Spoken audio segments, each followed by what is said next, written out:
December മാസമൊക്കെ ആവാനായി, board എക്സാമും കാര്യങ്ങളൊക്കെ ആവാനായി, CBSEക്കാർക്കും അതുപോലെ തന്നെ സ്റ്റേറ്റ് സിലബസിനും ക്രിസ്മസ് എക്സാമും കാര്യങ്ങളൊക്കെ ആവാനായി. അപ്പോൾ ഈ ഒരു സമയത്ത് സാറിന് പെട്ടെന്ന് ഓർമ്മ എന്ന് വെച്ചിട്ടുണ്ടെങ്കിൽ, പണ്ട് സാറിന് ക്രിസ്മസ് എക്സാമിൻ്റെ ടൈമൊക്കെ ആകുമ്പോഴത്തേക്ക് ഭയങ്കര പേടിയായിരുന്നു. സാറൊന്നും പഠിച്ചിട്ടൊന്നും ഉണ്ടാവില്ല. അപ്പം ടീച്ചർമാരാണെങ്കിൽ സിലബസും കാര്യങ്ങളൊന്നും പ്രോപ്പറായിട്ട് തീർത്തിട്ടും ഉണ്ടാവില്ല ആ സമയത്താകുമ്പോഴത്തേക്ക്. പക്ഷെ അവർ ചെയ്തൊരു കാര്യമുണ്ട്. സാറ് ഇരിക്കുന്ന ബെഞ്ചിൽ സാറിനെ മാത്രം പൊക്കി പുറത്തോട്ട് പോയിട്ട് പറഞ്ഞു, നീ ഇരുന്ന് കഴിഞ്ഞാൽ ബാക്കിയുള്ള ബെഞ്ചിലുള്ള ആളുകളെ കൂടി നീ നാശാക്കും, മോശമാക്കും എന്നൊക്കെ പറഞ്ഞിട്ട് മാർക്ക് അവർക്ക് പോലും കിട്ടാണ്ടായിരിക്കും. അപ്പം നിന്നെ കൊണ്ടൊന്നും പറ്റുന്ന കാര്യമല്ല എന്ന് ബേസിക്കലി അവർ മുഖത്ത് നോക്കി പറഞ്ഞു. അപ്പോൾ ഇപ്പോഴും ആ ഒരു സാധനം കേൾക്കുമ്പോൾ സാറിന് ഉണ്ടാകുന്ന ഒരു സാധനമുണ്ട്. നിങ്ങൾ ചിന്തിച്ചു, ഒരു 14-15 വയസ്സുള്ള ഒരാളോട്, ഒരു ചെറിയ മോനോട് അല്ലെങ്കിൽ ഒരു കുട്ടിയോട് പറയുന്ന ഒരു ഡയലോഗ് എത്രത്തോളം ഇമ്പാക്റ്റ് ഉണ്ടാക്കുന്നുള്ളത് അന്ന് സാർ ഒരുപാട് വീട്ടിൽ പോയി കരഞ്ഞിട്ടുള്ളത് ഇൻസിഡൻറ്റിൽ സാറിന് ഓർമ്മ വരുന്നൊരു കാര്യം. അപ്പം അന്ന് വീട്ടിൽ പോയിട്ട് നല്ലോണം കരഞ്ഞു, ആരും അറിഞ്ഞില്ല, നല്ലോണം കരഞ്ഞ് മെഴുകി എന്നൊക്കെ പറയാം. അവസാനം നിങ്ങൾ ചിന്തിച്ച് നോക്കുക, ആ കരച്ചിലൊന്ന് മാറ്റി വെക്കുക. സാറിൻ്റെ ഉള്ളിൽ നിന്ന് എവിടെ ഒരു സാധനം വരുന്നുണ്ട്, നിന്നെ കൊണ്ടൊന്നും പറ്റൂല എന്ന് പറഞ്ഞാൽ ടീച്ചറെ മുഖത്ത് നോക്കിയിട്ട് നല്ല മാർക്ക് മേടിക്കുക എന്നുള്ളൊരു സാധനം സാറിൻ്റെ ഉള്ളിൽ അന്നേ ഒരു സാധനം അടിച്ചിട്ടുണ്ടായി, ഈഗോ ഹേർട്ടായ പരിപാടി.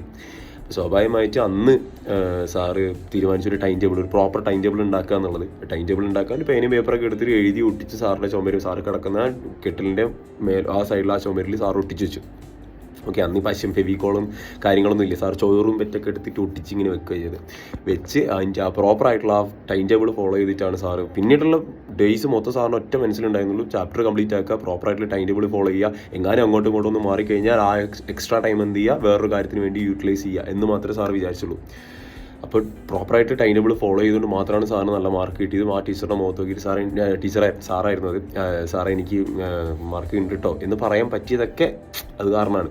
അപ്പം നിങ്ങളും എന്ത് ചെയ്യുക, ശ്രമിക്കുക, പരീക്ഷയ്ക്ക് പഠിക്കുക എന്നുള്ളതിനുപരി നിങ്ങളൊരു ടൈം ടേബിൾ ഉണ്ടാക്കുക, അത് ഫോളോ ചെയ്യാൻ ശ്രമിക്കുക.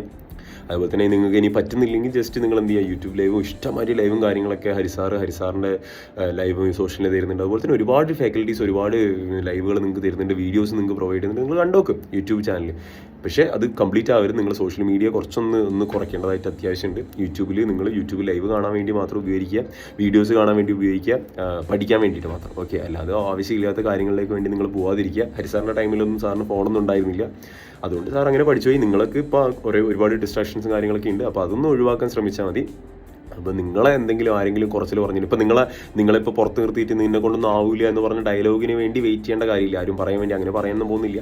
അങ്ങനെ പറഞ്ഞാൽ തന്നെ പറഞ്ഞവരോടാണ് നിങ്ങൾ എന്ത് ചെയ്യുക, അതിന് വേണ്ടി ഈഗോ ഹേർട്ടായെങ്കിൽ നിങ്ങളതിനെ ഫുൾഫിൽ ചെയ്യുക. ഇനി അങ്ങനെ പറയാത്തവരോടാണ് നിങ്ങൾ പഠിക്കാൻ ശ്രമിക്കുക.